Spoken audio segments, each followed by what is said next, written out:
இறை இயேசுவில் எனக் அன்பார்ந்தவர்களே, நம் ஜீவனுள்ள தேவனின் உயிருள்ள வார்த்தைகளை தினமும் கேட்பதன் மூலம் உங்களுக்கு நன்மையும் ஆசையும் உண்டாவதாக. இன்றைக்கு நம் உள்ளத்தில் ஆண்டவர் பேச விரும்புகிற திருவசனம் திருப்பாடல்கள் 40ஆம் அதிகாரம் 11ஆம் திருவசனம். ஆண்டவரே, உமது பேரிரக்கத்தை எனக்கு காட்ட மறக்காதேயும், உமது பேரன்பும் உண்மையும் தொடர்ந்து என்னை பாதுகாப்பனவாக. இறை இயேசுவில் எனதருமை நண்பர்களே, உங்கள் அனைவருக்கும் நம் இயேசுவின் அன்பை உரித்தாக்குகின்றேன். புனித ஜெத்துலியூஸ் மற்றும் தோழர்களிடம் நமக்காக இறை இயேசுவிடம் பரிந்து பேசி அவரின் மேலான இரக்கத்தை பெற்று தரும்படி ஜெபித்துக் கொள்வோம். நண்பர்களே, தினமும் தவறாமல் ஜெபிக்கிறீர்களா? கட்டாயம் ஆண்டவருக்காக ஒரு அரை மணி நேரமாவது காலையிலோ அல்லது மாலையிலோ தினமும் ஒதுக்கி நாம் ஜெபிக்க வேண்டும். எந்த காரணமும் சொல்லி ஜெபிக்காமல் மட்டும் இருந்து விடாதீர்கள். சோம்பேறித்தனத்திற்கு இடம் கொடுத்து விடாதீர்கள். போனுக்கும் இன்டர்நெட்டுக்கும் இடம் கொடுத்து விடாதீர்கள். தேவ பாதுகாப்பை இழக்க அது வழிவகுத்து விடும். அன்றாட ஜெபம் அது மட்டுமே உங்களுக்கு அரணாக, தூணாக, பாதுகாப்பாக, திரையாக நிற்கும். நண்பர்களே, இந்த உலகில் வாழும் அனைவருக்குமே பாதுகாப்பு அவசியம். கெட்ட மனிதர்களிடம் இருந்தும் பிசாசின் ஆவிகளிடம் இருந்தும் நமக்கும் நம் பிள்ளைகளுக்கும் பாதுகாப்பு அது நிச்சயம் நமக்கு தேவை. செக்யூரிட்டி அது அவசியம். அதற்குத்தான் தினமும் இயேசுவின் உதவியை கேட்டு மன்றாட வேண்டும் என்று சொல்லுகிறேன். இன்றைய வசனத்தை கேளுங்கள். ஆண்டவரே, உமது பேரிரக்கத்தை எனக்கு காட்ட மறக்காதேயும், உமது பேரன்பும் உண்மையும் தொடர்ந்து என்னை பாதுகாப்பனவாக என்று சொல்லுகிறது. நீங்கள் சில பிரச்சனைகளை தனிமையாக போராடி சந்தித்து கொண்டு இருக்கலாம். படிப்பு, வேலை, திருமணம், குழந்தை, வாழ ஒரு சொந்த வீடு, தொழில், இவற்றில் எதையோ குறித்த மனபாரம் சுமையாக உங்களுக்கு இருக்கலாம்.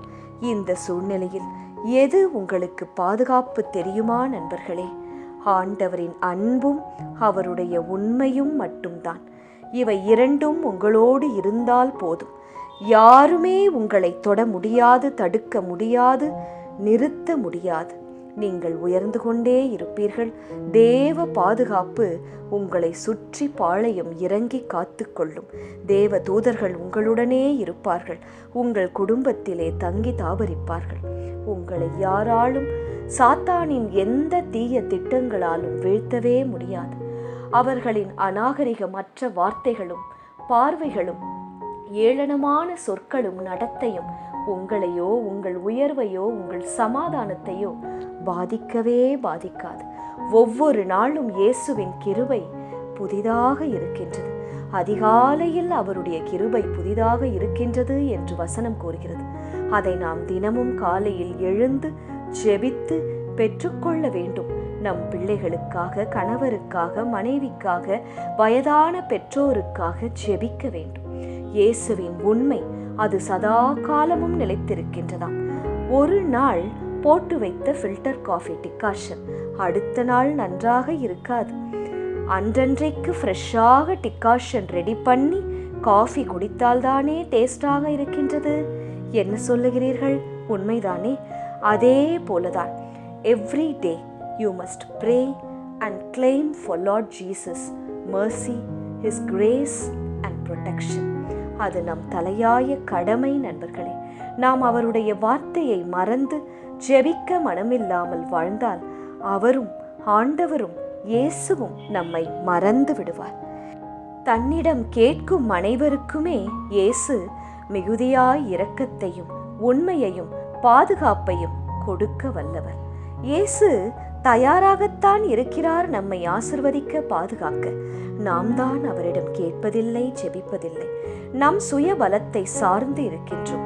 பட்டம், பதவி, பணம் கொண்ட சில மனிதர்கள் பின்னால், உறவினர்கள் பின்னால் அவர்களை நம்பி போகிறோம். அது வேலைக்காகவோ குடும்ப காரியத்திற்காகவோ எது என்று எனக்கு தெரியாது. ஆனால் ஒரு பாயிண்டில் எதுவுமே நடக்கவில்லை, எல்லாம் கைமீறி போய்விட்டது என்ற நிலையில்தான் இயேசுவே இயேசுவே என் தகப்பனே என்று அழுது புலம்புகிறோம். அன்னை மரியை தேடி வேளாங்கண்ணிக்கு ஓடுகின்றோம். அது சரியில்லை நண்பர்களே. ஒவ்வொரு நாளும் இயேசுவை மறவாமல் நினைக்க வேண்டும், ஜெபிக்க வேண்டும்.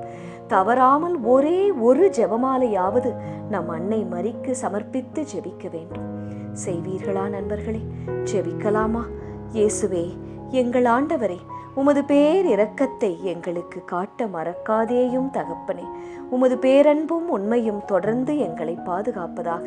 சத்ருவின் எந்த தீய திட்டங்களும் என்னையும் என் குடும்பத்தையும் பிள்ளைகளையும் எனக்கு உண்டான எதையும் தொடு நீர் அனுமதியாயும். நீரே இருந்து எங்களை பாதுகாத்தருளும் ஆண்டவரே. உம்மிடம் இறைஞ்சி மன்றாடுகிறோம், பாதுகாப்பை கேட்கிறோம். ஆமேன். இயேசு கிறிஸ்துவின் பெரிதான நாமத்தின் நிமித்தம் ஜெபிக்கிறோம். ஆமென். ஒவ்வொரு நாளும் உங்கள் உள்ளத்தில் ஆண்டவர் பேச விரும்புகிற இறை வார்த்தையை தெரிந்து கொள்ள ரோசரி பிரேயர்ஸ் சேனலை சப்ஸ்கிரைப் செய்யுங்கள். மேலும் உங்கள் நண்பர்கள் மற்றும் உறவினர்களுடன் ஷேர் செய்யுங்கள். நன்றி.